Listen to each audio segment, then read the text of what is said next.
শুধুমাত্র ১ কাপ আটা আর ২টো ডিম থাকলেই কিন্তু সকাল কিংবা বিকালের জন্য এই নাস্তাটা একদম রেডি করে ফেলা যাবে।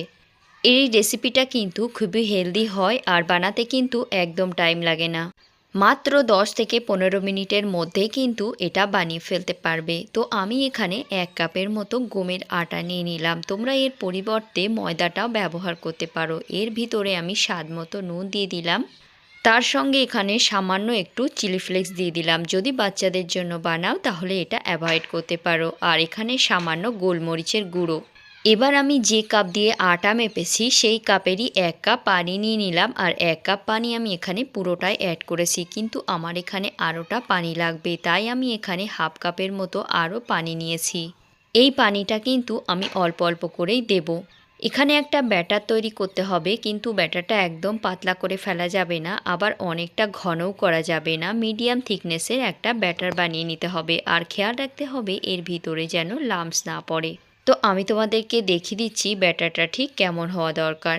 দেখেই হয়তো বুঝতে পারছো ব্যাটারটা ঠিক এই ধরনের হওয়া দরকার, বেশি কিন্তু পাতলাও করিনি। এবার আমি এটাকে সাইডে রেখে দিচ্ছি। এবার আমি এখানে নিয়েছি 2টো ডিম। চাইলে তোমরা ডিমের পরিমাণটা বাড়িয়েও দিতে পারো। এবার এর ভিতরে একদম সামান্য নুন, সামান্য একটুখানি লঙ্কার গুঁড়ো আর কালারের জন্য সামান্য একটুখানি হলুদ গুঁড়ো দিয়ে দিলাম। এবার এটা একটা কাঁটা চামচের মাধ্যমে খুব ভালো করে ফেটিয়ে নিতে হবে। যদি তোমরা এই নাস্তাটা ডিম না দিতে চাও তাহলেও না দিতে পারো, অসুবিধা নেই। বাকি প্রসেসটা সেমভাবেই বানিয়ে নিও। এবার আমি এখানে একটা প্যান চড়িয়ে দিয়েছি, সেই প্যানে সামান্য একটুখানি তেল দিয়ে দিলাম। এবার চারিদিকে করে তেলটাকে সেই ডিম ফেটানো ডিমটাকে এখানে দিয়ে দিলাম। ডিমটাকে ভাজা করে নিতে হবে। ঠিক যেভাবে আমরা ডিমের ভুজিয়া বানাই কিংবা চাউমিনে দেওয়ার জন্য বানাই ওইভাবেই এখানে বানিয়ে নেব। আর এটা করতে একদমই কিন্তু টাইম লাগে না, সঙ্গে সঙ্গেই কিন্তু হয়ে যায়। তো এখানে আমার ডিমটা ভাজাও হয়ে গেছে, এটা আমি এখন নামিয়ে রেখে দিচ্ছি। এখন আমি একটা পাত্রের ভিতরে কিছুটা কুচানো গাজর নিয়ে নিলাম, 1 বাটির মতো শসা কুচানো নিয়ে নিলাম আর এখানে একটা টমেটো কুচি দিয়ে দিলাম। এখানে আমি একটা পেঁয়াজও কুচি করে নিয়েছি, সেটাও আমি এখানে দিয়ে দিলাম। পেঁয়াজের পরিমাণ যদি বাড়াতে চাও বাড়াতে পারো, কিংবা অন্য সবজিও যদি এর ভিতরে ব্যবহার করতে চাও ব্যবহার করতে পারো। তো এখানে আমি ভাজা ডিমটাও দিয়ে দিলাম। ঝালের জন্য এখানে 2 থেকে 3টে লঙ্কা কুচি দিয়ে দিলাম। বাচ্চাদের জন্য বানালে লঙ্কা কুচিটা অ্যাভয়েড করতে পারো। স্বাদ মতো নুন দিয়ে দিলাম। সামান্য পরিমাণে চিলি ফ্লেক্স দিয়ে দিলাম, চাইলে চিলি ফ্লেক্সটা অ্যাভয়েড করতে পারো। আর এখানে হাফ চামচের মতো পাওভাজি মশলা দিয়ে দিলাম। তোমরা চাইলে এখানে ম্যাগি মশলাটাও ব্যবহার করতে পারো, কিংবা এখানে সবজি মশলাটাও দিতে পারো, কিংবা সামান্য গরম মশলাও ইউজ করতে পারো। আরও টেস্টি বানাতে চাইলে এখানে একটু সস কিংবা মেয়োনিজও ব্যবহার করতে পারো। তো এটা মিক্সড করার পর আমি এই স্টাফিংটা সাইডে রেখে দিচ্ছি। এবার নাস্তাগুলো বানিয়ে নিই।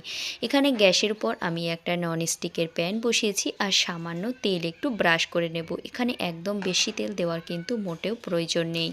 এবার আমি 1 চামচের মতো ব্যাটার নিয়ে ঠিক এইভাবে ছড়িয়ে দেব চারিদিকে। ব্যাটারটা কিন্তু অনেকটাই পাতলা আর এই রুটিগুলো কিন্তু খুবই পাতলা হয় আর অনেকটাই কিন্তু সফট হয়। কিছুক্ষণ পর দেখবে ওপর থেকে ড্রাই হয়ে আসছে, এবার তখন পাল্টে দিতে হবে। গ্যাসের ফ্লেমটা কিন্তু এখানে অবশ্যই লো রাখতে হবে। এবার ঠিক এর মাঝখানে যতটা পরিমাণ স্টাফিং দিতে চাও দেওয়ার পরে ঠিক এইভাবে ফোল্ড করে দিতে হবে, যেন স্টাফিংটা বাইরে বেরিয়ে না আসে। আর এই রুটিটা অনেকটা সফট হয়, সেই জন্য ফোল্ড করতে কিন্তু একদম অসুবিধা হয় না।